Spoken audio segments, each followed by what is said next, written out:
Hi friends, today we'll discuss about the topic estimation of demand. So the chapter is hospital manufacturing.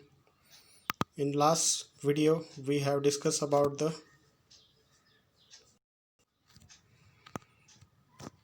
in last lecture or video we have discussed about the operating process. Today we'll discuss the estimation of the demand. See, there are the three methods of estimation of demand for the drugs in hospital. तर हॉस्पिटलमध्ये जे आपण drug store करणार आहेत तर त्यासाठी three methods आहेत estimation of डिमांडसाठी. So estimation म्हणजे एक अंदाज तयार करणं की आपल्याला किती मागणी करायची आहे. So there are the three methods of estimation of the demand in the hospital. So first one is the past experience, second is by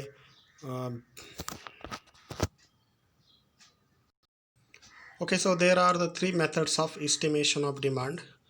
So there is the list. First one is the past experience, second is the judgmental, third one is the causal method. So we will see these methods one by one. First one is the past experience.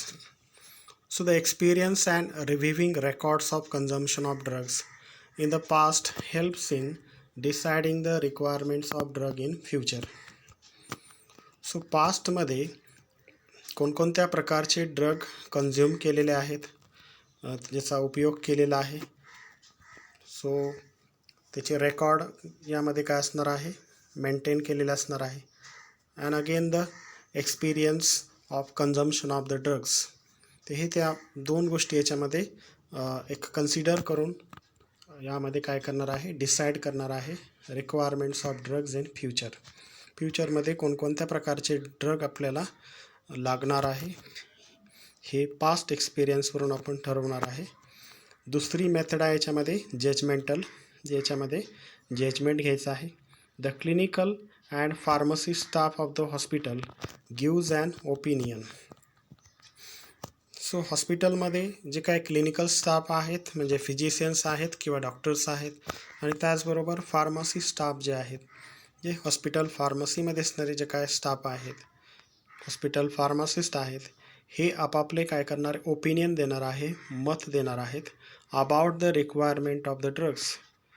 जे ड्रगची किती गरज आहे, काय गरज आहे. So specific in the hospital for specific period, की हॉस्पिटलमध्ये specifically ते लागणार आहेत आणि स्पेसिफिक पिरियडसाठी लागणार आहे. So that is based on their experience. मग अलग अलग त्यांचा एक्सपिरियन्स असणार आहे. क्लिनिकल स्टाफचा वेगळा एक्सपिरियन्स असणार आहे, फार्मसी स्टाफचा वेगळा एक्सपिरियन्स असणार आहे. सो या दोन्हींचा एक्सपिरियन्स लक्षात घेऊन किंवा त्यांचे जे काय ओपिनियन आहे ते लक्षात घेऊन एक जजमेंट त्याच्यामध्ये घेतलं जातं for the estimation of the demand. त्यानंतर थर्ड मेथड आहे याच्यामध्ये कॉझल method. So by assessing the medical records of the hospital, one can estimate the demand for a specific drug based on specific criteria. By assessing the medical records of hospital, तर हॉस्पिटलमध्ये असलेले जे काय medical records आहेत ते check केल्यानंतर त्यामध्ये आपण काय करू शकतो, एक अंदाज बांधू शकतो किती आपल्याला गरज आहे स्पेसिफिक ड्रगची. That is based on specific criteria. मग त्यामध्ये वेगवेगळे क्रायटेरिया लक्षात घेतले जाणार आहेत. तर त्यामध्ये काय काय क्रायटेरिया आहेत त्याच्यामध्ये आपल्याला पाहायचं आहे. See here is the chart. Demand of the drug, first column, and second column is the criteria. In demand of the drug there are the different types of drugs. First one is the antibiotic drug, second is insulin, third one is the whole blood. So criteria मध्ये दिलेला आहे. First मध्ये number of patients admitted every month for whom that specific drug was used. नंतर इन्सुलिनचा criteria आहे number of patients with diabetes admitted every month. त्यानंतर hole ब्लडसाठी criteria आहे number of patients admitted in emergency wards. समजतंय. तर antibiotic ड्रग्ससाठी criteria काय दिलेला आहे, number of patients admitted every month.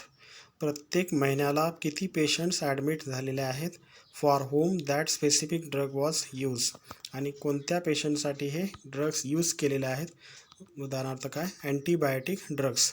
त्यानंतर insulin, number of patients with diabetes admitted every month. प्रत्येक महिन्याला डायबिटीजचे पेशंट किती ॲडमिट झालेले आहेत, यावरून या क्रायटेरियावरून काय आपण इन्सुलिन किती मागवायचं आहे, त्याची डिमांड किती आहे हे आपण ठरवणार आहे. किंवा अँटीबायोटिक ड्रग त्या क्रायटेरियावरून आपण काय करणार आहे, ठरवणार आहे. त्यानंतर होल ब्लड आहे, थर्ड पॉईंट होल ब्लड. त्यासाठी criteria number of patients admitted in emergency ward. Emergency वॉर्डमध्ये किती पेशंट ॲडमिट झालेले आहेत आणि मग त्या पेशंटसाठी ब्लड किती लागलेलं आहे, whole blood. Okay, whole blood एक असतं आणि दुसरं कॉम्पोनंट एक असतात.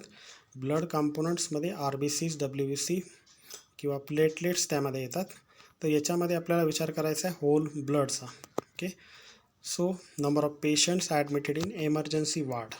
ठीक आहे, एमर्जन्सीमध्ये काही प्रॉब्लेम झालेला असेल किंवा काही ॲक्सिडेंटमध्ये किती पेशंट ॲडमिट झालेले आहेत आणि त्याला होल ब्लड किती लागलेला आहे. ओके, तर हा एक क्रायटेरिया आहे, number of patients admitted in emergency ward. Emergency वॉर्डमध्ये पेशंटची संख्या किती झालेली आहे, भरती किती झालेली आहे किंवा ॲडमिट किती झालेलं आहे, या क्रायटेरियावरून आपण होल ब्लडची डिमांड करणार आहे.